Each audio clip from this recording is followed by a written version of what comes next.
See, the foundations of wealth the financial industry has prescribed for years is completely wrong. It's destructive, it's harmful, it creates a false sense of security while leading to unnecessary risk. So before you put a single cent more into your retirement savings, you might want to put into place these 7 foundations of wealth. There are 7 foundations for you to build lasting wealth. And the first one begins with automatic savings. So automatic savings is different than automatically investing. Automatically investing is putting money into a retirement plan that's illiquid, meaning you can't get to it without maybe a 10% penalty or till age 59 and a half, or major provisions like first-time home buyer or a lot of restrictions. So I want you to build savings because that savings creates safety. So you have a peace of mind fund. You've got an amount of money if there's a financial situation, if there's a health situation, if there's some unexpected thing, gives you what I would call staying power. So savings, not investing, you automate that. Part of the way you can automate it is what's called a sweep account, where you can go to your bank and say, hey, every time I make a deposit, I want a certain percentage to automatically go to this side account. And that could be a checking, savings, or money market.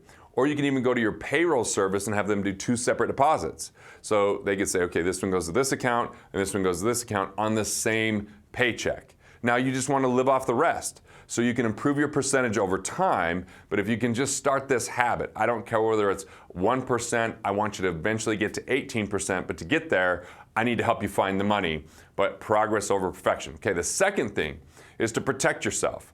We're all in store for financial surprises. Those financial surprises don't have to derail you. So what are 2 things that you could really do? Well, let's begin with education. Just knowing how finance works, knowing how money works, watching these types of things. That education can help you reduce risk because you're not investing in things you don't know or understand. You're not overextending yourself. You're knowing what's going on with your money. I call that being mindful with your cash management. Not being restrictive and budgetary where you're counting every penny and you're pinching every penny until you get blisters on your fingers, but you're mindful about the flows of money. Just this morning before I began filming, I pulled out all of my income statements I look at every week, and I just said, okay, what's coming in, what's going out, and what am I spending my money on? It took me today a little bit longer because I skipped last week because I was gone on that day. It took me about 12, 13 minutes, but I am I know what's going on with my money without being overly cautious and calculated to the point where it's crippling. Now, another piece of this is asset protection. So you got asset protection, and part of the ways you can do that is with insurance, whether that's car insurance or homeowners insurance or what's known as an umbrella policy or even disability insurance or medical insurance or life insurance. These are all things that can protect either your income, and there's human life value protectors, which protect you as an individual, and there's property value protectors, which just protect your cars and your home and your property.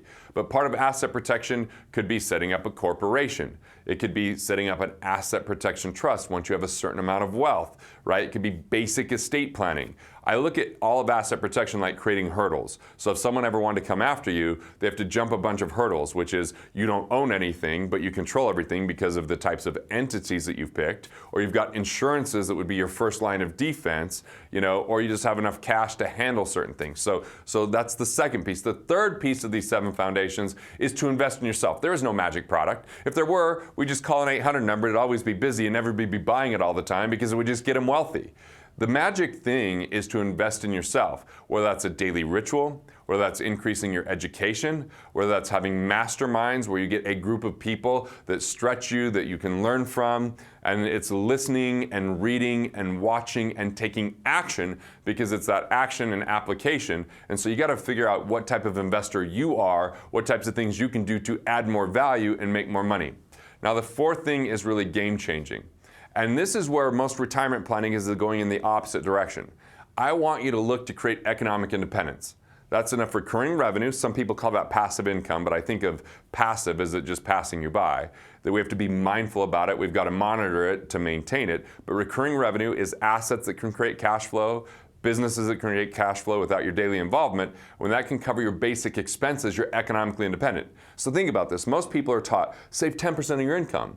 Invest it to get 10%, but that 10% may or may not happen. During really good times of the market, you might do a lot better. During worse times, you might lose all that momentum and then have your mindset kind of follow it as you feel like your hard-earned money isn't doing what it's supposed to. When you get enough recurring revenue to cover your expenses, that means 100% of what you earn actively could be reinvested into assets, or it's not required to maintain your lifestyle. Now there's 5 main ways that we do that. Number 1 is recover cash. That's plugging leaks and being efficient. Number 2 is engineering wealth, which is saying, what's your economic independence number? How much do you need on a monthly basis to just have your basic expenses covered? Then reverse engineer and say, what step can you take today to help you get there? The third is to accelerate investment income, which is simply, do you have investments or assets right now that aren't producing cash flow? Let's turn those into cash flowing investments, either by reallocating them or changing the nature of not just reinvesting, but creating that cash flow. The fourth thing is to scale revenue. So whether that's having a side hustle and going out there and earning more money than just what you got at your job, or whether that's being a business owner and tweaking the right things to either improve your margin, improve your revenue, or delegate the proper things so that you have time to do the very highest leverage things that produce the most value, this is the key to getting economic independence. And the fifth lever is to make it count. You are your greatest asset, not a stock, bond, or piece of real estate. This is about relaxation every now and again. It's about rejuvenation so you show up the best of who you are. This is about taking care of your health. This is about taking care of your life so that when you are out there producing, you're at your very best. If I didn't sleep last night, if I just, partied all night and then I was going to come film today, I would suck. I'd have droopy eyes. I'd probably mumble more than I normally do. I'd be slow and boring. We've got to take care of ourselves. That's an extreme example. But the 5 levers are plug leaks, it's engineer wealth, it's accelerate investment income, it's scale revenue, and then finally, it's about making it count so that you live a life you love and you live your legacy, not just work on leaving a legacy. And I'm creating some great videos on how you can have a legacy regardless of your financial circumstance right now, because it's more about the time that you spend than the money that you leave. All right, the fifth one of these foundational pieces is about making more money. You could try to save more money. But what about increasing the amount of money you make because you're thinking about being more resourceful, being strategic about what you do on a daily basis, focusing on your most profitable activities, increasing your skill sets and adding more value to your existing clients or acquiring more clients, or thinking about how you can utilize technology, just changing that conversation in looking at how you can make more money.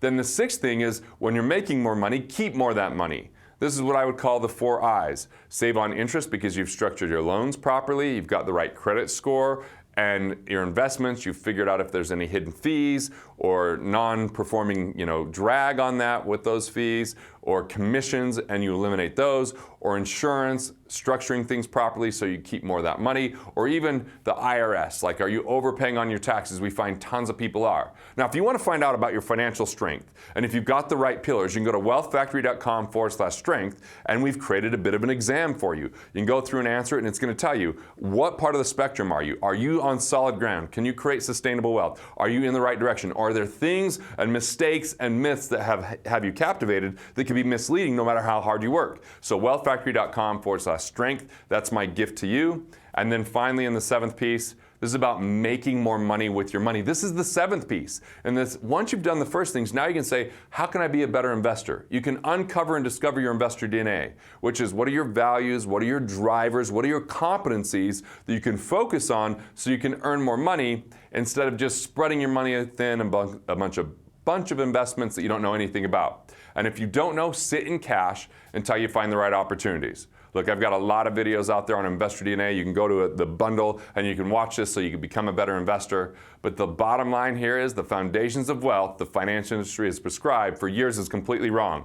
That notion of set money aside, scrimp, save, and sacrifice, wait for 30 years, take on a bunch of risk if you want high return, that it takes money to make money. And you know what? Just go ahead and be in this no matter what's happening in the market. This has been misleading and you're misinformed if you believe it. There is a winning formula. Don't skip the steps. Go through and apply these 7 foundational pieces of wealth and watch your money grow and your life improve. Guess what? You now have the knowledge to transform your thoughts into profits and be able to build the life that you love. If you're looking for more on this topic, you can check out my video on the steps you can follow if you are broke or struggling financially. You can learn the 5-lever framework to economic independence, and I'll go ahead and see you there. Vision is the rarest commodity in the world, and vision is the greatest deliverer of value that the world has ever seen, and dollars follow value. So we're going to map that out.